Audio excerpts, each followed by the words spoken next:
আসসালামু আলাইকুম রহমতুল্লাহ। সবাইকে স্বাগত জানাই doctor Arif homeo and tips এর পক্ষ থেকে। আমি ডাক্তার আরিফ হোসেন আবার চলে এসেছি আপনাদের সামনে নতুন একটি ভিডিও নিয়ে। আজকের ভিডিওতে আমি আলোচনা করব খুবই কমন কিন্তু কষ্টদায়ক একটি বিষয় নিয়ে, ফোড়া। ফোড়া বারবার হওয়ার কারণ এবং এই ফোড়ার কার্যকরী হোমিওপ্যাথিক চিকিৎসা নিয়ে আলোচনা করব ইনশাআল্লাহ।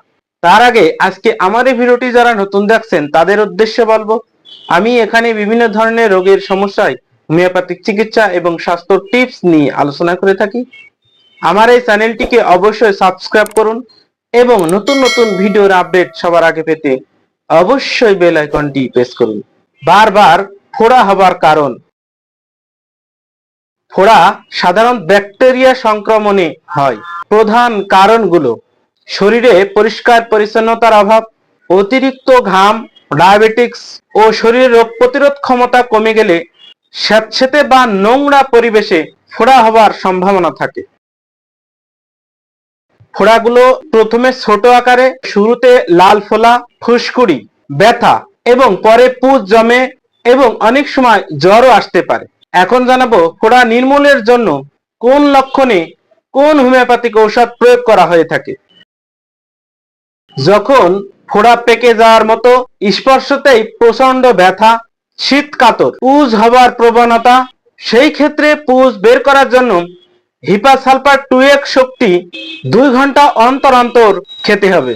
এতে ভিতর থেকে পুঁজ তৈরি করে বের করে দিবে এবং পক্ষান্তরে হিপাসালফার 2x যেমন পুঁজ বের করে দিবে, সেই ক্ষেত্রে আক্রান্ত স্থান শুকানোর ক্ষেত্রে হিপাসালফার 200 শক্তি বা 1000 শক্তি সকাল এবং সন্ধ্যায় 5-6 বড়ি করে খেতে হবে।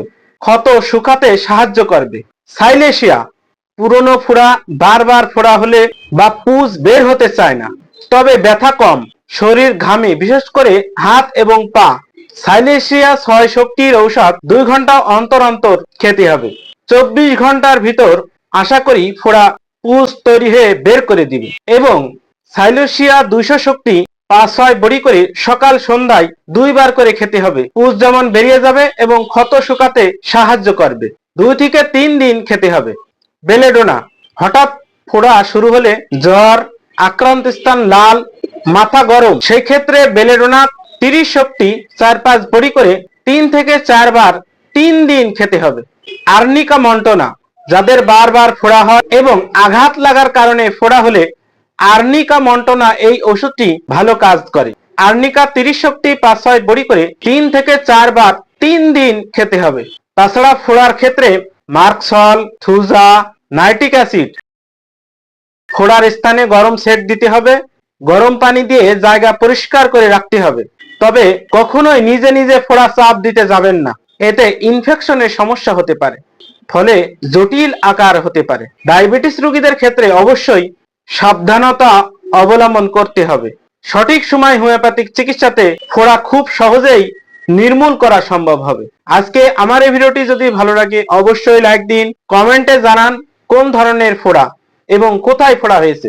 এই ভিডিওটি শেয়ার করুন এবং আমার এই চ্যানেলটি অবশ্যই সাবস্ক্রাইব করুন। পরবর্তী ভিডিও দেখার আমন্ত্রণ জানিয়ে আজকের মতো এখানেই শেষ করছি। সবাই ভালো থাকুন, হোমিওপ্যাথিক চিকিৎসা নিন, সুস্থ থাকুন।